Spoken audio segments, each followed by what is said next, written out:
Retail সেক্টরের leader company Avenue supermart, যাকে আমরা ডিমার্ট বলে চিনি। ডিমার্টের হচ্ছে Q3 রেজাল্ট আউট হয়ে গেছে। Q3 রেজাল্টের পারফরমেন্স কী টাইপের দিয়েছে ডিমার্ট, সেটাকে নিয়ে আমরা অ্যানালিসিস করব। তার আগে হচ্ছে আমরা কোম্পানির চার্ট প্যাটার্নটাকে নিয়ে অ্যানালিসিস করব। দেখব যে শেয়ার হোল্ডারদের কতটা রিটার্ন জেনারেট করেছে বা ওয়েলথ ক্রিয়েট করে দিয়েছে, সেটাকে নিয়ে আগে আমরা ফার্স্ট অ্যানালিসিস করব। আফটার দ্যাট হচ্ছে আমরা কোম্পানিটার হচ্ছে Q3 রেজাল্টের পারফরমেন্স কী টাইপের দিয়েছে সেটাকে নিয়ে অ্যানালিসিস করব। তো কোম্পানিটা এখন ট্রেড করছে ৩,৮৪৩ টাকায় এখন ট্রেড করছে। আমরা যদি চলে যাই কোম্পানিটার মার্কেট ক্যাপিটালাইজ, তাহলে মার্কেট ক্যাপিটালাইজ হচ্ছে ২.৫ লাখ কোটি টাকার মার্কেট ক্যাপিটালাইজ। অর্থাৎ এই কোম্পানিটাকে আমরা ব্লু চিপ লার্জ ক্যাপ টাইপের কোম্পানি হিসাবে কিন্তু কনসিডার করতেই পারি। তো কোম্পানিটার একদিনের পারফরমেন্স দিয়েছে 0.5% মতন পজিটিভ রিটার্ন জেনারেট করেছে একদিনে। 5 দিনের পারফরমেন্স করেছে 1.5% মতন নেগেটিভ রিটার্ন জেনারেট করেছে 5 দিনে। 1 মাসের পারফরমেন্স দিয়েছে 5% মতন নেগেটিভ রিটার্ন জেনারেট করেছে 1 মাসে। 6 মাসের পারফরমেন্স দিয়েছে 3.5% মতন পজিটিভ রিটার্ন জেনারেট করেছে 6 মাসে। 1 জানুয়ারি থেকে পারফরমেন্স করেছে 5.5% মতন নেগেটিভ রিটার্ন জেনারেট করেছে 1 জানুয়ারি থেকে। আমরা যদি চলে যাই 1 বছরে, তো 1 বছরে পারফরমেন্স করেছে 4.5% মতন কিন্তু পজিটিভ রিটার্ন জেনারেট করেছে 1 বছরে। তো ন্যাচারাল ব্যাপার, আমরা জানি যে শর্ট টার্মে সেভাবে ওয়েলথ ক্রিয়েট হয় না স্টক মার্কেট থেকে। যত লং খেলবেন স্টক মার্কেটে তত হচ্ছে ওয়েলথ ক্রিয়েট হয়। তো এখন দেখার বিষয় কোম্পানিটা কি লং টার্মে ভালো পারফরমেন্স করেছে, লং টার্মে কি শেয়ার হোল্ডারদের ওয়েলথ ক্রিয়েট করে দিয়েছে, সেটাই কিন্তু এখন আমাদের দেখার বিষয়। তাহলে আমরা চলে যাচ্ছি কোম্পানিটার 5 বছরের চার্ট প্যাটার্নে। তাহলে 5 বছরে পারফরমেন্স করেছে কত, 178%-এর মতন কিন্তু পজিটিভ রিটার্ন জেনারেট করেছে 5 বছরে। তো 100% মানে ইনভেস্টমেন্ট ডবল। তো ইনভেস্টমেন্টকে আমরা এইটুকুনি বলতে পারি যে 3 গুণের কাছাকাছি কিন্তু করে দিয়েছে। তো সেই হিসাবে কিন্তু একটা ডিসেন্ট টাইপের পারফরমেন্স করেছে, আমরা এইটুকুনি বলতে পারি। ব্লু চিপ লার্জ ক্যাপ টাইপের কোম্পানিগুলোর মূল টার্গেট হচ্ছে 5 বছরে ইনভেস্টমেন্টকে কিন্তু ডবল করা। তো সেই হিসাবে কিন্তু একটা ভালো পারফরমেন্স করেছে, একটা ডিসেন্ট পারফরমেন্স করেছে 5 বছরে, আমরা কিন্তু এইটুকুনি বলতেই পারি। এইবারে আমরা চলে যাচ্ছি কোম্পানিটার ম্যাক্সিমাম চার্ট প্যাটার্নে। তাহলে ম্যাক্সিমাম চার্ট প্যাটার্ন হিসাবে পারফরমেন্স করেছে 523%-এর মতন কিন্তু পজিটিভ রিটার্ন জেনারেট করেছে অল টাইম বা ম্যাক্সিমাম। তো কোম্পানিটা লিস্টেড হয়েছে কবে, 2017-এ। তাহলে 2017 থেকে কিন্তু এখনও অবধি রিটার্ন জেনারেট করেছে 523%-এর মতন কিন্তু পজিটিভ রিটার্ন জেনারেট করেছে অল টাইম বা ম্যাক্সিমাম।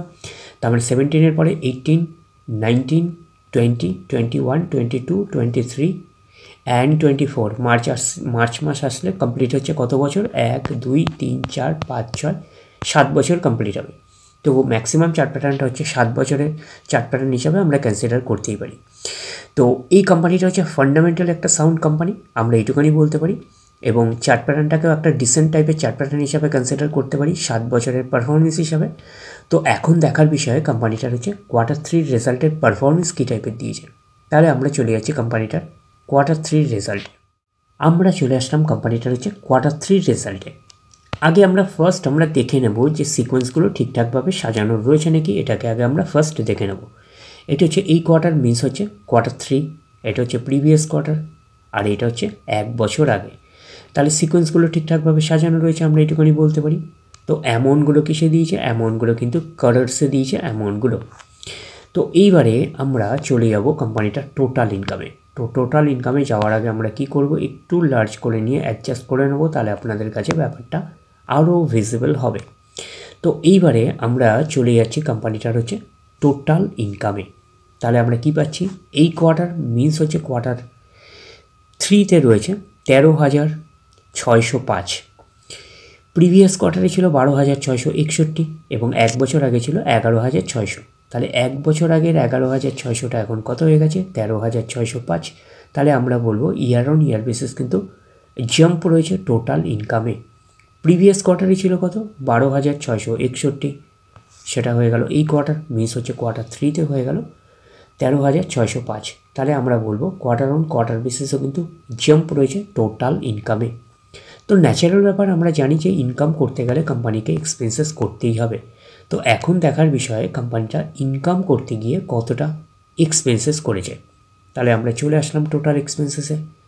এই কোয়ার্টার মিস হচ্ছে কোয়ার্টার 3-তে 12,656, প্রিভিয়াস কোয়ার্টারে 11,809 এবং এক বছর আগে 10,788। তাহলে এক বছর আগের 10,788টা এখন কত হয়ে গেছে?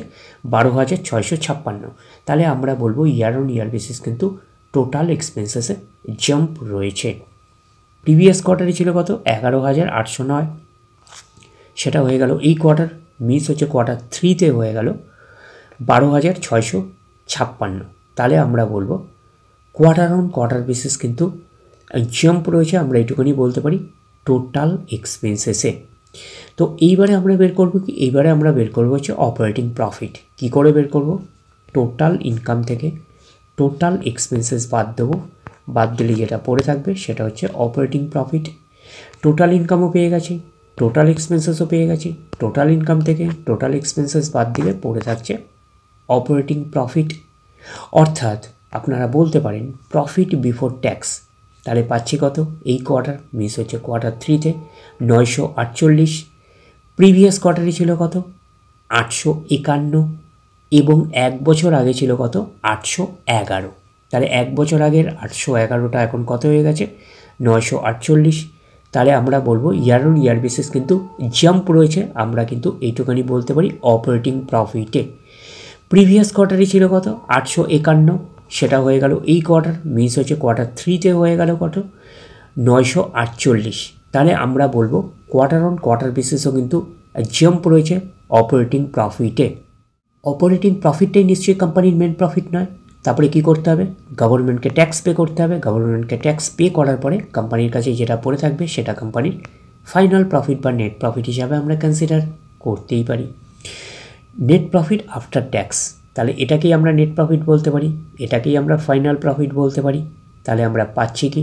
তাহলে আমরা পাচ্ছি এই কোয়ার্টার মিনস হচ্ছে কোয়ার্টার 3-তে 690, প্রিভিয়াস কোয়ার্টারে ছিল কত? 623 এবং এক বছর আগে ছিল 589। তাহলে এক বছর আগের 589টা এখন কত হয়ে গেছে? 690। তাহলে আমরা বলবো ইয়ার অন ইয়ার বেসিস কিন্তু জাম্প রয়েছে নেট প্রফিটে। প্রিভিয়াস কোয়ার্টারে ছিল কত? 623, সেটা হয়ে গেল এই কোয়ার্টার মিস হচ্ছে কোয়ার্টার 3-তে হয়ে গেল 690।